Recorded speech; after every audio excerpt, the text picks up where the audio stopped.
We're continuing our study of the Free Peoples of Middle-earth with Chapter 3, Elves. On page 44 and 45, we're going to study about the strange magic of the Golden Wood, the Lothlórien, and the Elven Queen of the Golden Wood, the Lady of Light, the Lady Galadriel, grandmother of the Lady Arwen, in just a few minutes on Video Gamers Oasis Presents podcast miniseries, The Lord of the Rings, The Fellowship of the Ring, and my reading and commentary in just a few minutes. Stay tuned.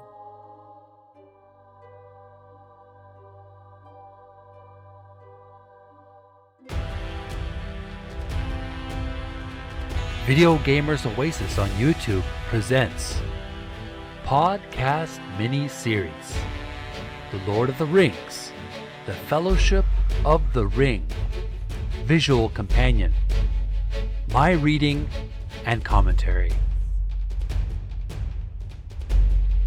Hello again, welcome back to Video Gamers Oasis presents The Lord of the Rings, The Fellowship of the Ring, visual companion, my reading and commentary. I'm your host, Jeremy. Welcome back to this podcast. First of all, I apologize for the delay. I usually like to do these podcast episodes either on a Saturday night or a Sunday night. Things started to pile up. I have a project that I finished. I did a full walkthrough of the game Uninvited for the NES, 3 hours plus, so make sure to subscribe to Video Gamers Oasis to see that video and make sure to send some likes and loves. The video is already up. Check it out. Let me know what you think. I'm really into retro gaming. It's one of the things I do on this channel, besides other video gaming topics and geeky topics. We have a podcast. We're reading the book, The Lord of the Rings, The Fellowship of the Rings, and we've already finished most of the chapters on the elves previously. If you followed following what we learned so far, we learned about Arwen, the daughter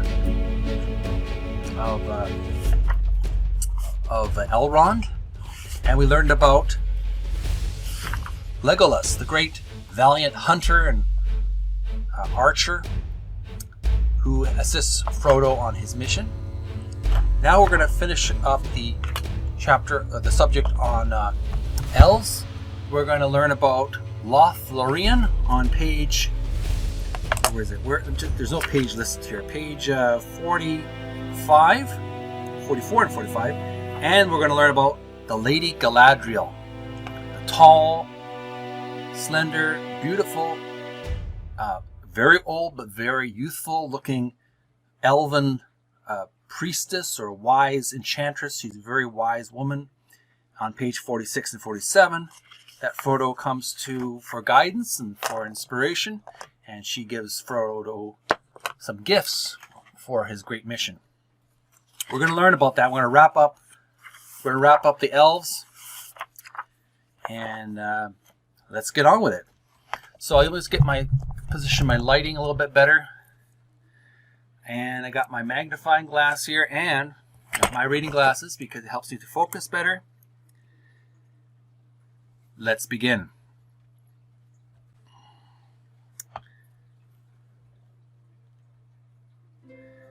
Page 40, page 44. Lothlórien. Elves. This is the second last subject on elves we're going to learn about. Elves.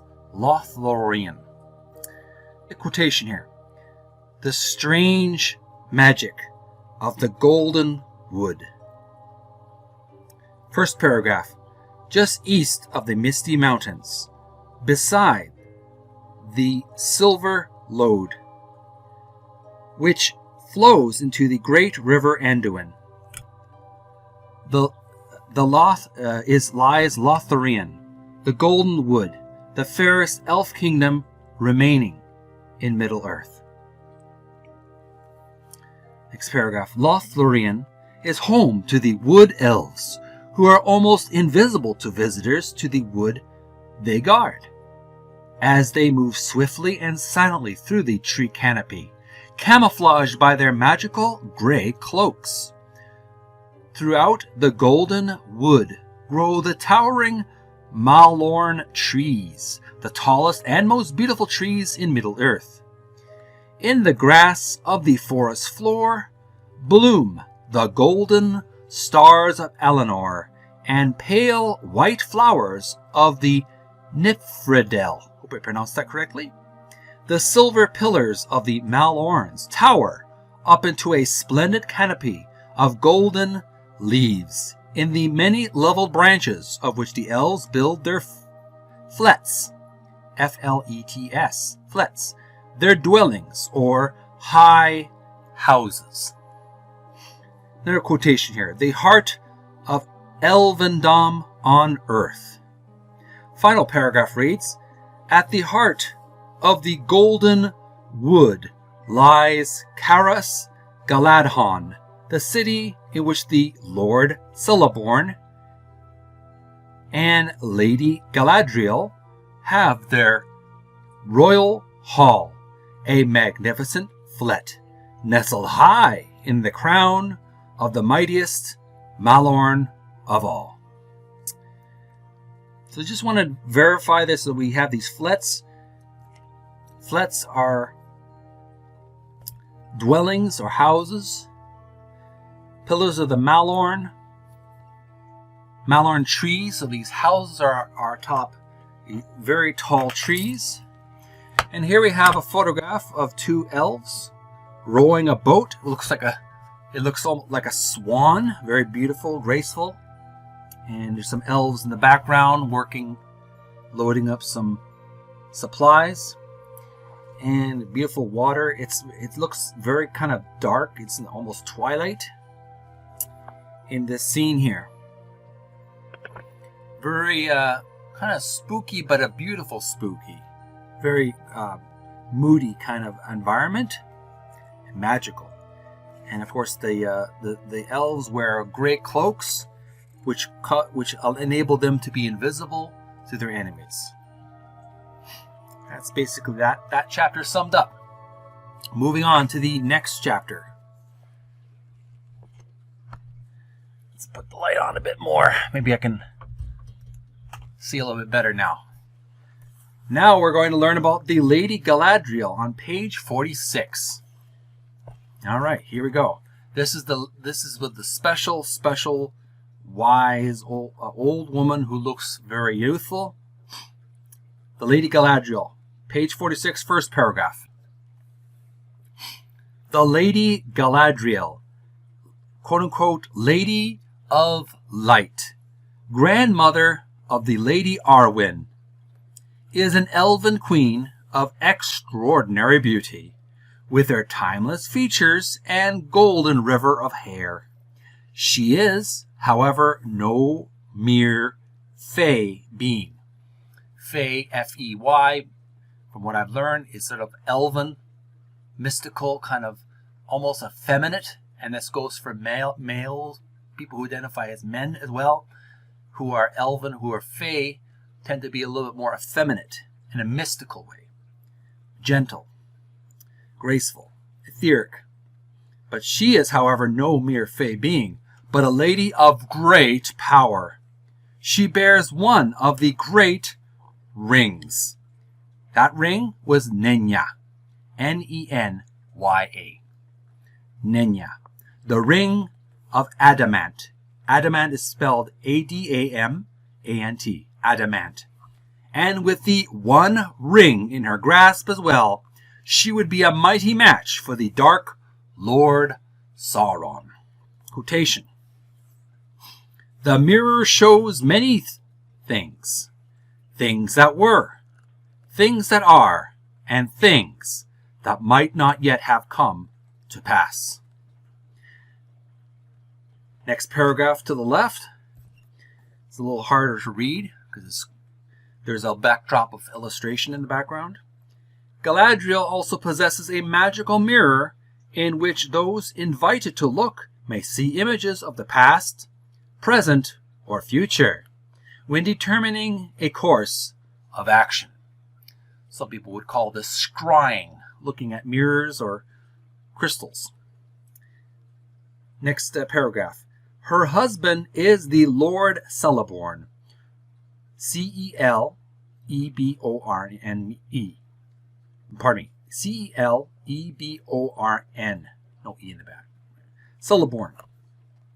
Who comes originally from the northern kingdom of Mirkwood. His hair is long and silver, and his face grave and handsome, showing little sign of his great age. Next paragraph. Lord Celeborn and Lady Galadriel have kept the Golden Wood as a safe haven for those elves who have chosen to remain in Middle-earth rather than taking ship to the Undying Lands through magical means and by the vigilant care of their warriors, led by such captains as the Wood Elf Haldir. Haldir. Wood Elf. Next paragraph to the right. Next column. Galadriel and Celeborn make many wondrous gifts to the fellowship, including elven cloaks, which will make them all but invisible to the eyes of their enemies, fastened by brooches fashioned like leaves in silver and green, wafers of lembas, Lembas, lembas, elvish whey bread. Though apparently insubstantial, a single bite will sustain a full-grown man. Talk about health food there. Supplements. 3 elven boats. Pardon me. 3 elven boats. They look like swans from what I've gathered. So that they may take passage down the river Anduin rather than through orc-ridden lands. An ornate elvish hunting knife to Aragorn. A long bow and an exquisitely tooled quiver of arrows to Legolas. Silver belts and small silver daggers to Merry and Pippin.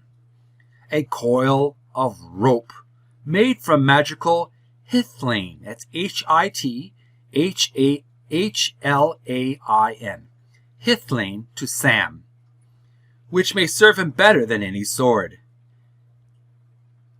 And for Frodo, a crystal phial containing the light of the legendary Arendelle, which will light the darkest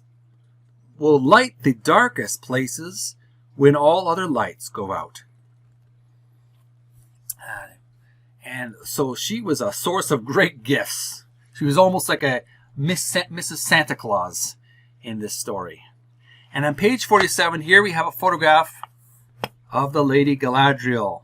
And a very beautiful, beautiful lady she is. Many will recognize her from various movies. I remember her from the Thor movie, and the Hulk movie. I remember her when she was in the Indiana Jones, the Crystal Skull. She played the evil Russian agent. She's a very good actress in this film, and she is a perfect role for the Lady Galadriel. And in my opinion, my personal opinion, this was the defining cinema version of Galadriel. That's all I'm going to say. I'm not going to say anything more. But there you have it, folks. That was all we have about elves. We just learned about Lothlórien, and we studied about elves. Tune in next episode. We're going to continue on our journey through the various peoples of Middle-earth. And next episode, we're going to learn about a new chapter on Chapter 4, Segment 4, the Free Peoples of Middle-earth. We're going to learn about dwarves on page 48. The race of dwarves in the Lord of the Rings mythology, and one of the heroic dwarves who accompany Frodo on his mission, Gimli, the great axe-wielding warrior. And we'll learn more about him next time. And I may add, make sure to review everything we learned about from men and elves, because there's going to be a test, a quiz number 2. Yes, folks, we're going to have a quiz number 2 next episode. At the end of the dwarves chapter, we're going to review everything we learned about humans and dwarves. So review what we've learned so far. We'll test your knowledge next time. I'm Jeremy from Video Gamers Oasis. Thank you so much for tuning in, watching me flap my gums again about my love for Lord of the Rings, the Fellowship of the Ring. This is the Peter Jackson version, of course. I encourage you to read the original novel yourself, compare whether it's accurate or not. But I think Peter Jackson did a really good job among all the filmmakers who attempted to tackle Tolkien. So we're going to continue on this next week. Thanks so much for watching. Send some likes, send some love. Subscribe to Video Gamers Oasis if you want to see more content like this, and be notified of future videos. I wish you a happy, healthy, and prosperous November 2024. Make sure to tell a veteran that you love them.